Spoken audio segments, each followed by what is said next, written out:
नमस्कार मंडळी, तुम्हा सर्वांचं स्वागत आहे आपल्या लाडक्या मराठी वाहिनीमध्ये।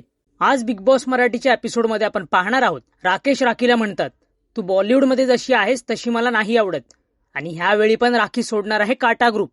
आता नक्की आजच्या एपिसोडमध्ये काय होणार आहे हे संपूर्ण जाणून घेण्यासाठी व्हिडिओ शेवटपर्यंत नक्की बघा।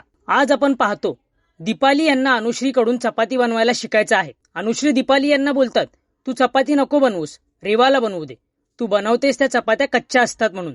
यावर दीपाली बोलतात, तू ये इथे आणि शिकव मला, मला नसेल येत, मी शिकेन। यावर अनुश्री बोलतात, तू वाईट बनवतेस, मी चांगलं बनवते असं काही नाही।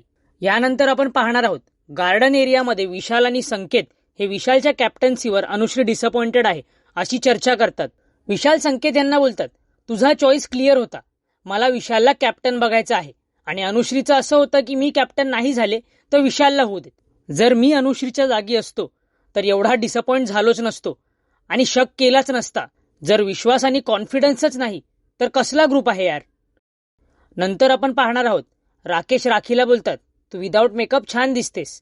यावर राखी राकेश यांना बोलतात, एखादी मुलगी घाण दिसत असेल तर तिला कॉन्फिडन्स द्यायचा, म्हणून तू किती छान दिसते असं बोलतोस।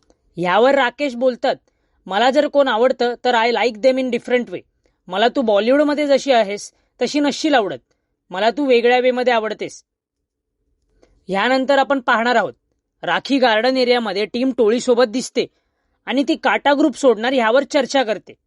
यावर विशाल बोलतात, त्यांचा 80% गेम तू आहेस, तू नसती आलीस ना या शो मध्ये तर आत्तापर्यंत 2-3 काटाचे मेंबर घराबाहेर गेले असते। यावर राखी बोलतात, तेच आत्ता मी निघणार, मला यूज करून थ्रो कसं केलं यांनी असं वाटतंय।